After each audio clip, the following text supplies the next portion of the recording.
So, Dana, lovely to finally meet you, sweetie, and so thrilled that you've taken some time out to share with us. Now, let me just ask straight off, your new video and your new single, tell me about that, because I think it's fabulous, I genuinely do. Well, it's called Spent the Day in Bed, which of course some of us love to do if we get the chance. It's written by Morrissey, of Smiths fame, and it comes off an album which is the first album, it's my 74th album actually, but it's the first album I've done for many years that is not blues. And it came about because Mark Armand and Soft Cell fame, and Tris Penner, who's also a record producer, but they're good mates. We're all good mates. And they said, you know, we really should get Dana to do an album that's a bit different. We'll produce it. So they did. Now, up until then, for many, many years, I write most of my own material. And I produce and mix, and I love to go right to the very end of a production. But then I thought, you know, these are good friends. They know the music business.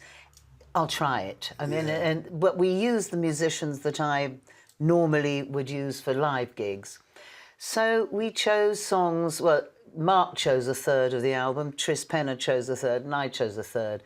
And it was Tris Penner, who's friendly with Morrissey, who said, why don't we do... They gave me some songs to listen through. Now, as I said, I don't know Morrissey's music, but Spent the Day in Bed is particularly relevant now because the chorus is stop watching the news because the news contrives to frighten you. And it's true. You put the news on and it's awful. I mean, you might as well just switch it off or watch for 2 seconds. Switch it off because it's not going to change anything. Do you know, I'm glad you said that. That was a message I got from it, you know. I like the fact that you're lying there looking very glamorous and then you've got all these little TV boxes. And I thought, yeah, you're right. The message is really strong. It's kind of like every day, coffee's good for you. No, it's not. Tomorrow, tea bags are bad for you. No, it's not. And you're thinking, let's just go and lie here for a bit. But war is not good for anybody. So and it makes you depressed when you see all this stuff. So that was chosen as the single, and actually Morrissey sent messages back to Tris Penner saying that he thought he so loved my version of his song that he thinks it's better than his version. Wow, that's nice. Which is nice. But I got that from also, there's another song on there called In a Broken Dream, which was originally done years ago in the 70s with Rod Stewart as the lead vocal. It was called Python Lee Jackson. It was before Rod was famous. He had this one sort of freak hit. And I chose the song because I knew the guy who'd written it. And he also wrote to me and said, this is the best version we've heard. That's not bad. So I'm quite happy. So the album is called At First Love, because although they're all, I could call them covers, but that's almost degrading the songs. But there is one on there that I co-wrote with somebody, which is called First Love, Last Love. But it's songs that I wouldn't normally have chosen. But Spent the Day in Bed, my sentiments entirely. You know, just that thing when, I've got nothing to do for a few hours or a day. Horizontal I will be. And it's a luxury now, isn't it? Because you enjoy what you do. I think that comes over. Yeah.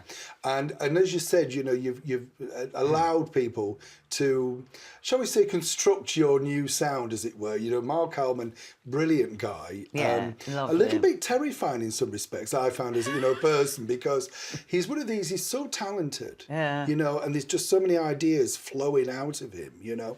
And of course, we all remember him as Soft Cell, but I remember Mark and the Mambas and all that sort of stuff, you know. And he did this Jack Brel thing, but Tainted Love and Something's Got a Hold of My Heart. Brilliant with Gene Pitney, you know. And that's what I mean. He's a reluctant pop star. Yeah. Would you say you're the same? Are you a reluctant pop star? Well, no, I don't think it's the same because, well, when I started with my first 2 albums in the 60s when I was signed to Decca, I wasn't a pop star, I was a folk singer then because that's what girls did. You know? Me and Bowie, but he was still called Jones then, you know, we used to go out and strum 12-string guitars because if you're not that good at the guitar, 12 strings make it sound much bigger. So I started off folky because my voice wasn't really trained enough. So a folk thing, I suppose you could still be folky and a pop star. It was when I got to the 70s when Bowie and I had the same management. And this was a company called Main Man, and that's when I did my album Weren't Born a Man, which has the song that Bowie wrote for me on it, called Andy Warhol. And he liked my version so much that he did it on his Hunky Dory album. But if you listen to my version, you can hear his voice being my backing singer and strumming his guitar. So I reciprocated and sang as his backing singer on the Ziggy Stardust album. So that's when life was more like a pop star, because our manager said, in order to be famous, you must act and go through life first class. So we had 24/7 limos, we flew everywhere first class. For about 4 years, this company was just fabulous. Yeah. And then, like anything that's great, it has got to end, and it kind of collapsed. And then Bowie and everyone was in litigation. But I had a great time being a pop star, skirts up to here, high heels like this, cleavage down to here.